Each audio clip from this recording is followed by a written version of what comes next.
Hello guys, तो आज हम के पॉप डिमोन हंटर्स मूवी की थर्ड पार्ट को डिस्कस करेंगे। आपने अगर पहले दो पार्ट को नहीं देखा है तो जाकर देख लीजिए, वरना आपको कुछ भी समझ नहीं आएगा। तो चलिए शुरू करते हैं। जब ये तीनों लड़कियां इन्हें मारने आती हैं तब दिखती हैं कि इस लाइव शो में चिली सॉस पीने का कंपटीशन हो रहा था। एक एक करके सभी मेंबर गिव अप कर देते हैं और इस कंपटीशन का विनर होता है बेबी फ्रॉम साजा बॉय।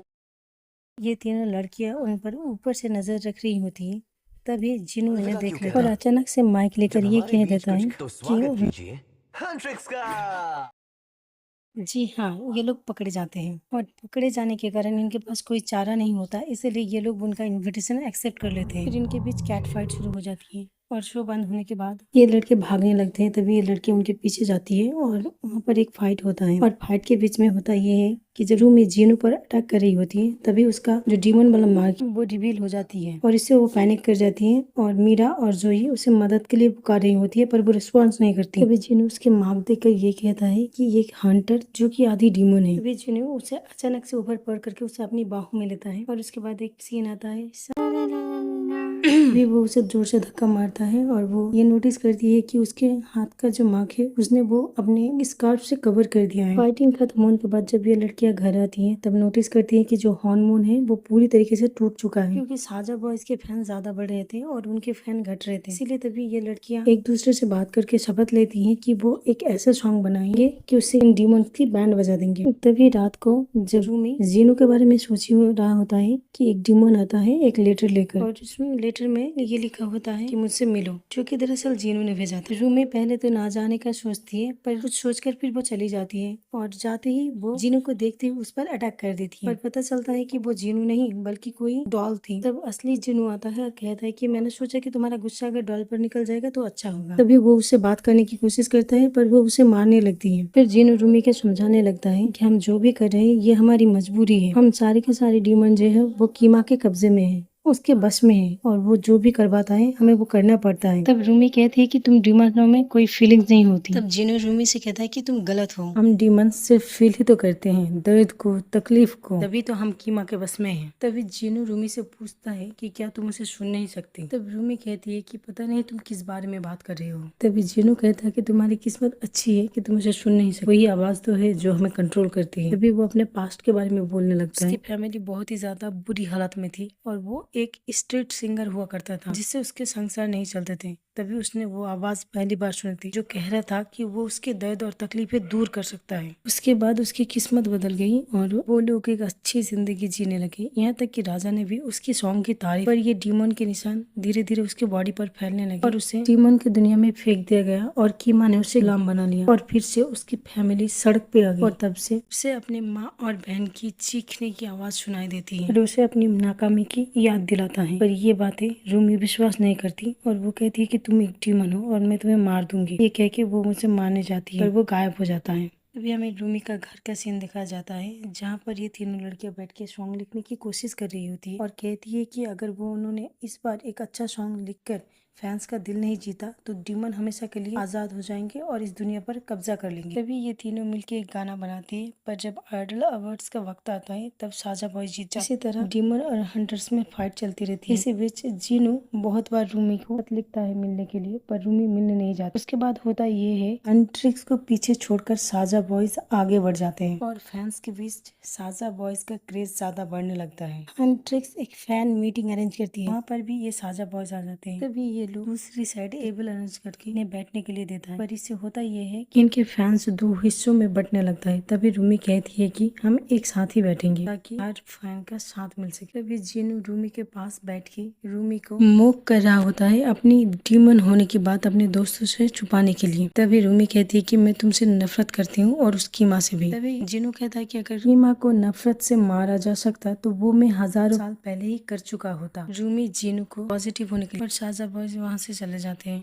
उसके बाद रूमी का घर का सीन आता है जहाँ पर हमें ये दिखाया जाता है रूमी बैठ के गाना गाने की प्रैक्टिस कर रही होती है। तभी एक लाइन आता है जहाँ पर ये कहता है कि तेरे ये निशान है मक्कारी की पहचान, और ये बात उसे डीपली बहुत ज्यादा हट कर। और तभी वो जीनू का शेर फिर से लेटर लेके रूमी के पास आता है मीट करने के लिए, पर रूमी कहती है कि मैं उसे मीट नहीं कर सकती। उसी वक्त अचानक से मीरा आ जाती है उसके रूम में। तभी वो हड़बड़ी में लिखी हुई सॉन्ग की स्क्रिप्ट फेंक देती है और वो मीरा के हाथ लग जाती है। तभी मीरा देखती है कि रूमी ने कुछ कुछ बोल उसमें से काट दिए हैं। तब वो उसे पूछती है कि तुमने आखिरकार इसमें से ये बोल क्यों काटे। तभी रूमी पूछती है कि क्या तुम्हें ये लगता है कि ये गाना कीमा को हराने के लिए सही होगा, क्योंकि तुम खुद ही देखो कितनी नफरत है इस गाने में। तभी मीरा कहती है कि हम नफरत ही तो करते हैं उस कीमा से और डीमन से। तब मीरा पूछती है कि तुम्हें हुआ क्या है, मैंने तुम्हें उस दिन उस डीमन से बात करते हुए देखा और फिर ये जीनू चल क्या रहा। तब रूमी मीरा से झूठ बोल देती है कि वो सिर्फ जीनू का ध्यान भटकाने की कोशिश कर रही थी। तब मीरा कहती है कि शायद ये डीमंस मेरा दिमाग खराब कर रहे होंगे,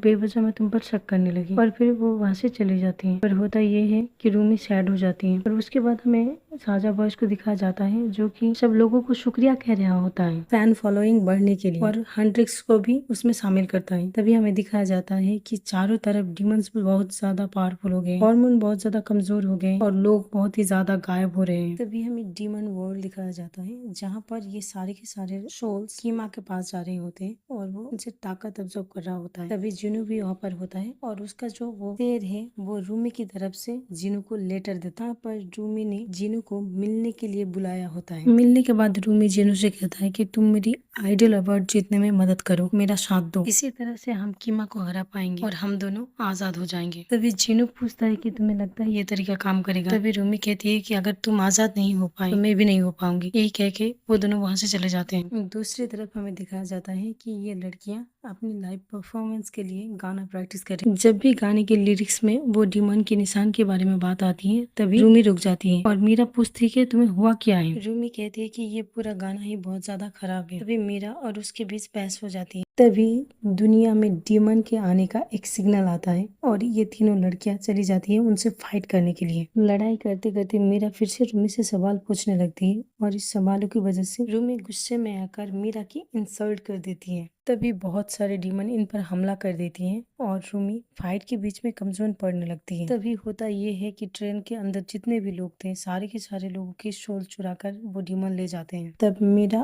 और जोई रूमी से कहती है कि तुम्हारे बिना हम ये लड़ाई जीत नहीं सकते। ये कहकर वो दोनों वहाँ से चली जाती हैं। फिर हमें दिखाया जाता है कि रूमी दोबारा जिनू से मिलने के लिए गई है और वो जिनू से पूछती है कि कल तुम मेरा साथ दोगे या नहीं। तब जिनू कहता है कि मैं तुम्हारे प्लान पर भरोसा करना चाहता हूँ पर मुझे नहीं लगता मैं कर पाऊंगा। तभी रूमी कहती है कि तुम मेरा पहले से ही साथ दे रहे हो, मैं हमेशा अपनी सच्चाई से भागती आई हूँ, पाती आई हूँ, डरती आई हूँ, पर जब से मैंने तुमसे बात करना शुरू किया है तब से मेरी आवाज वो अपने आप ही ठीक हो रही है। तभी यहाँ पर एक गाना आता है जहाँ पर ये दोनों गाने के माध्यम से एक दूसरे के साथ अपनी फीलिंग शेयर कर रहे होते हैं। तभी गाना खत्म होने के बाद जिनू कहता है कि मुझे कीमा की आवाजें नहीं आ रही है। ये सुनकर रूमी वहाँ से खुश होकर चली जाती है, पर कुछ देर बाद कीमा जिनू को डीमन वर्ल्ड में खींच लेता है और कहता है कि तुम्हें क्या लगा कि सच में तुम्हें ये आवाजें आना बंद हो गई, तुम सच में मुझसे आजाद हो गए, ऐसा कभी नहीं होगा। और वो हंसने लगता है और यहाँ पर हमें एक राज की बात पता चलती है। फिर हमें फ्लैशबैक में ये दिखाया जाता है जीनू का जो परिवार है वो जीनू से अलग नहीं हुआ था। जीनू ने शान और शौकत के लिए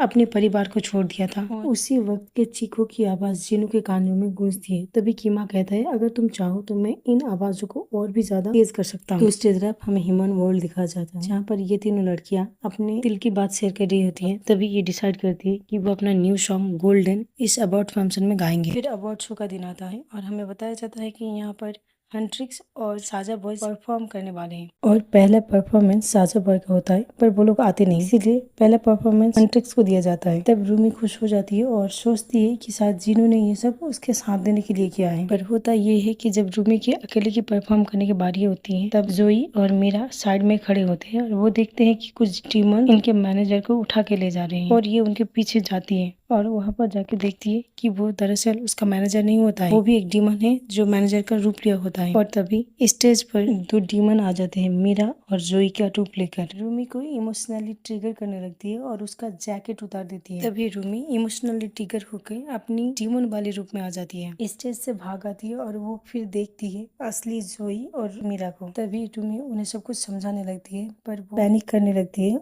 और ये लोग उसे गलत समझ लेते हैं और उससे दूर जाने लगती है। तभी मीरा गुस्से में आ जाती है और चीख कर कहती है कि मत जाओ, पर वो वॉइस डिमोनिक होती है और ये लोग ज्यादा डर जाते हैं और उसे छोड़कर चले जाते हैं। तभी हंट्रिक्स ग्रुप ब्रेक होने का न्यूज चारों तरफ फैल जाता है। इसके बाद सबके कानों में एक विस्परिंग सुनाई देती है कि लोगों की कमियों को हाईलाइट कर रहा होता है और कह रहा होता है कि तुम मेरे पास आ जाओ, और लोग उसे फॉलो करने लगते हैं। दूसरी तरफ हमें रूमी की आंटी को दिखाया जाता है जहाँ पर वो खड़ी हो और रूमी उससे मिलने के लिए आते हैं। मेरी सच्चाई सबके सामने आ गई। सब लोग जान गए कि मैं एक ड्यूमन हूँ। वो अपनी तलवार निकाल के अपनी आंटी को देने लगती है और कहती है कि आपको जो सालों पहले कर देना चाहिए था वो आज कर दीजिए। तभी उसकी आंटी ये करने से मना कर देती थी और कहती है कि तुम अपने निशानों को फिर से छुपा लो। तभी रूमी गुस्से में आ जाती है और कहती है कि आप मुझे वैसे क्यों नहीं अपना सकती जैसी मैं हूँ। वे रूमी गुस्से में आकर कहती है कि अगर आप मुझे मेरी सच्चाई के साथ नहीं अपना सकते तो मुझे खुशी है कि ये हार्मोन टूट गया। ये कह के वो वहाँ से गायब हो जाती है। तभी हमें ड्यूमन वर्ल्ड दिखाया जाता है जहाँ पर सारे के सारे ड्यूमन्स और कीमा हार्मोन टूटने का सेलिब्रेशन कर रहे होते हैं। तभी हमें ह्यूमन वर्ल्ड दिखाया जाता है जहाँ पर सारे का सारे लोग काइंड ऑफ पोजेस स्टेट में खड़े हुए होते हैं कॉन्सर्ट पर। तभी यहाँ पर साजा बॉय बैंड का एक गाना आता है और इस गाने में लोग पुलिस की हालत में कीमा की तरफ जा रहे होते हैं। तभी वहाँ पर रूमी आ जाए। तभी कीमा उसे मॉक करते हुए ये कहता है कि तुम्हारा हार्मोन तो टूट गया, अब क्या लेने आई हो। तब रूमी कहती है कि टूट गया तो क्या हुआ, हम दोबारा बना लेंगे। ये कहकर वो गाना गाने लगती है। तभी मीरा और जोई भी अपने सेंस में वापस आती है और डीमन से लड़ने लगती है। कीमा बहुत सारे डीमन तो छोड़ता है पर उन्हें एक एक करके हरा कर आगे बढ़ने लगती है। तभी कीमा रूमी पर हमला कर देती है लेकिन तभी चीनू इन दोनों के बीच में आ जाता है पर वो अपना शॉल रूमी को देकर खुद को सैक्रिफाइस कर देता है। तभी रूमी बहुत ज्यादा पावरफुल हो जाती है और कीमा को बीच में से फाड़ देती है। कीमा को हराने के बाद सब कुछ नॉर्मल हो जाता है और मूवी यहीं पर खत्म हो जाती है।